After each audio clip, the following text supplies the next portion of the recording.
اعوذ باللہ من الشیطان الرجیم بسم اللہ الرحمن الرحیم وَإِذْ قُلْنَا لِلْمَلَائِكَةِ اسْجُدُوا لِآدَمَ،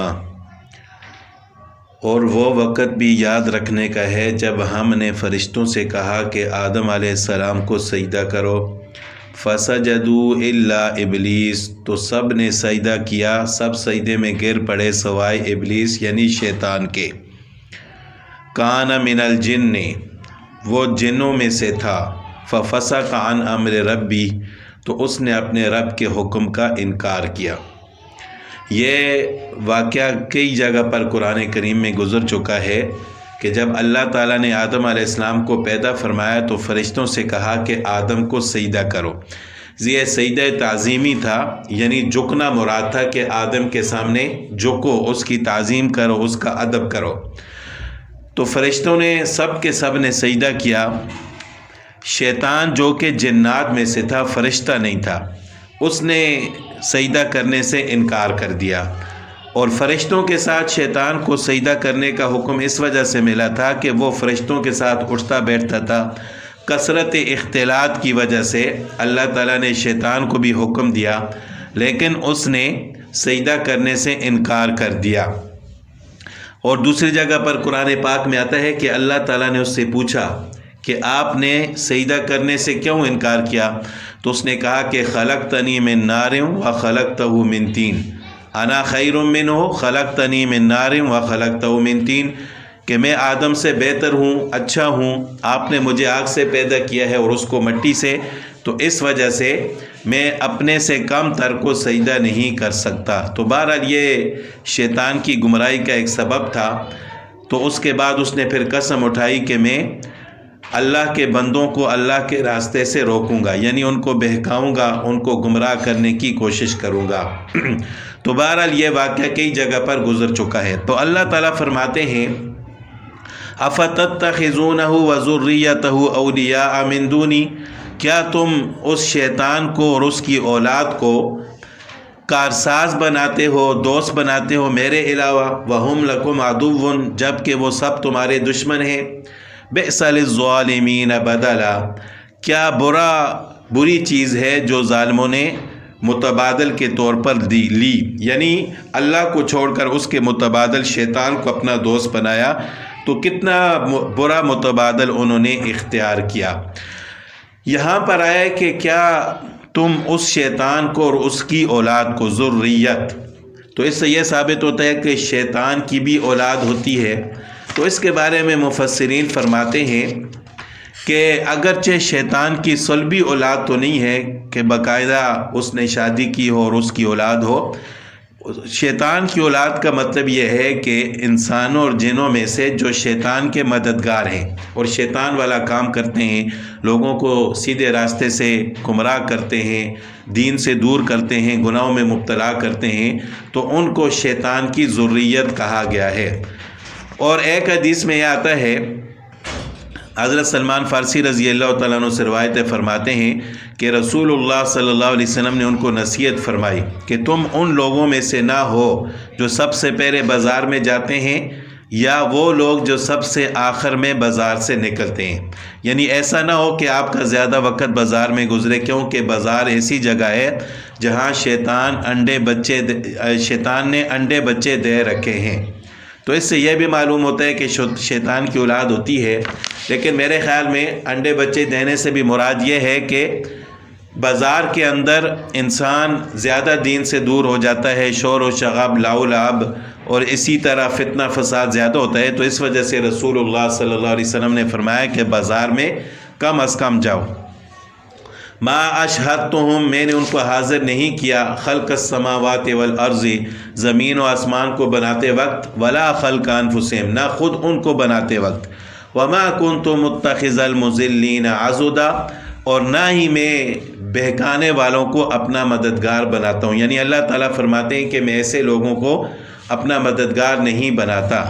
وَيَوْمَ يَقُولُ نَادُوا، اور یاد کرو اس دن کو جب اللہ تعالیٰ فرمائیں گے نادو شرکائی الذین، بلاؤ پکارو اپنے ان شرکا کو، زعمتم، جن کے بارے میں تمہارا گمان تھا، کہ وہ میرے شریک ہیں، فدعوہم پس وہ ان کو پکاریں گے، فلم یستجیبوا لہم سو وہ ان کی پکار کا جواب نہیں دیں گے۔ تو کیسے وہ ان کی پکار کا جواب دیں؟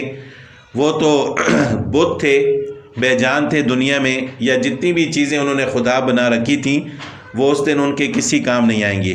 وَجَعَلْنَا بَيْنَهُمْ مَوْبِقًا اور ہم نے ان کے درمیان ہلاک کرنے والی ایک چیز حائل کر دی ہے۔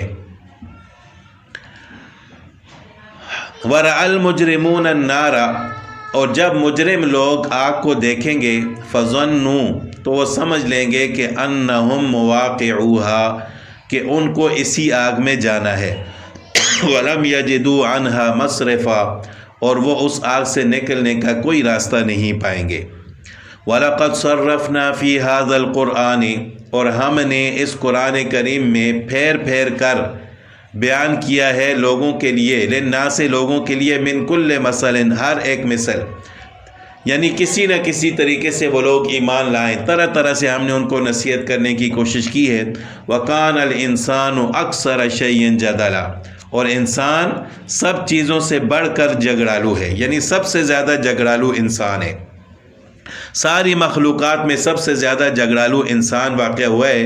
اس کی گواہی ایک اس حدیث سے بھی ہوتی ہے کہ حضرت انس رضی اللہ تعالیٰ عنہ سے روایت ہے، فرماتے ہیں کہ رسول اللہ صلی اللہ علیہ وسلم نے فرمایا، قیامت کے دن ایک شخص کفار میں سے پیش کیا جائے گا، اس سے سوال ہوگا کہ ہم نے جو رسول بھیجا تھا اس کے متعلق تمہارا کیا عمل رہا؟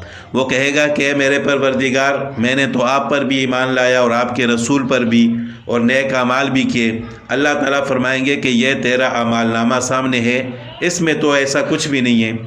تو یہ شخص کہے گا کہ میں اس اعمال نامہ کو نہیں مانتا۔ پھر اللہ تعالیٰ فرمائیں گے یہ ہمارے فرشتے تمہاری نگرانی کرتے تھے، وہ تیرے خلاف گواہی دیتے ہیں۔ یہ کہے گا میں ان کی شہادت کو بھی نہیں مانتا۔ پھر اللہ تعالیٰ فرمائیں گے کہ یہ لوح محفوظ ہے، اس میں سب کچھ لکھا ہوا ہے۔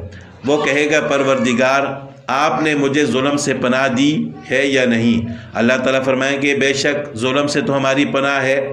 تو اب وہ کہے گا میرے پروردگار میں ایسی غیبی شہادتوں کو کیسے مانوں جو میری دیکھی بالی نہیں ہے، جن کو میں نے دیکھا ہی نہیں ہے، تو میں ایسی شہادت کو کیسے مان سکتا ہوں؟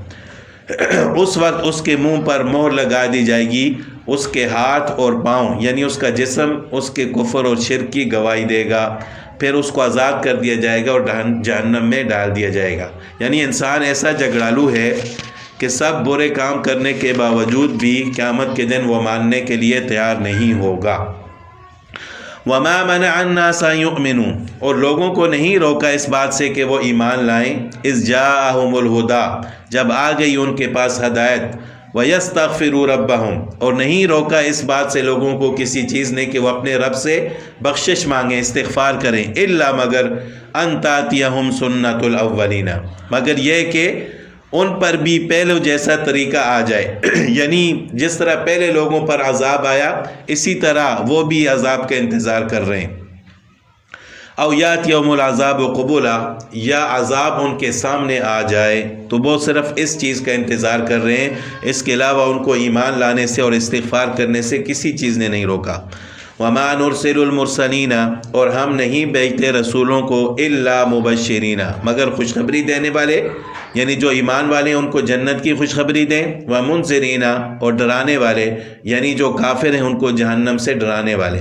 وَيُجَادِلُ الَّذِينَ كَفَرُوا بِالْبَاطِلِ اور جھگڑا کرتے ہیں کافر لوگ باطل کا سہارا لے کر، لِيُدْحِضُوا بِهِ الْحَقَّ تاکہ وہ حق کو ڈگمگا دیں، وَاتَّخَذُوا آیَاتِي وَمَا أُنذِرُوا هُزُوًا اور انہوں نے ٹھہرا لیا ہماری آیات اور جو ان کو ڈرایا گیا ان سب کو ہزواً مذاق، انہوں نے ان چیزوں کو مذاق بنا دیا۔ ومن ازلم ممن ذکر بآیات ربہ اور اس شخص سے زیادہ ظالم کون ہے جس کو ہماری آیات پڑھ کر نصیحت کی گئی، بآیات ربہ اس کے رب کی آیات سنائی گئیں، اس کو نصیحت کی گئی، فأعرض عنہا پھر اس نے اس سے منہ پھیر لیا، ونسی ما قدمت یداہ اور جو اس کے ہاتھوں نے آگے بھیجا ہے یعنی اس نے جو اعمال کیے ہیں وہ ان کو بھول گیا۔ انا جعلنا علی قلوبہم اکنۃ بے شک ہم نے ان کے دلوں پر پردے رکھے ہیں، ان یفقہوہ کہ کہ وہ اس کو نہ سمجھ سکیں، وفی آذانہم وقرا، اور ان کے کانوں میں بوجھ ہیں تاکہ یہ سن نہ سکیں، اور دلوں پر پردے ہیں کہ وہ حق بات کو سمجھ نہ سکیں۔ وَإِن تَدْعُوهُمْ إِلَى الْهُدَىٰ، اگر آپ ان کو ہدایت کی طرف بلائیں، فَلَن يَهْتَدُوا، تو ہرگز ہدایت کی طرف نہیں آئیں گے، اذن ابدا، کبھی بھی۔ وَرَبُّكَ الْغَفُورُ ذُو الرَّحْمَةِ، اور تیرا رب بخشنے والا ہے، رحمت والا ہے۔ لَوْ يُؤَاخِذُهُمْ بِمَا كَسَبُوا، اگر اللہ تعالیٰ ان کو پکڑے ان کے اعمال کی وجہ سے، لَعَجَّلَ لَهُمُ الْعَذَابَ، تو جلد ڈال دے ان پر عذاب۔ بَل لَّهُم مَّوْعِدٌ، بلکہ ان کے لیے ایک وعدہ ہے، لَن يَجِدُوا مِن دُونِهِ مَوْئِلًا، اور کہیں وعدہ ہے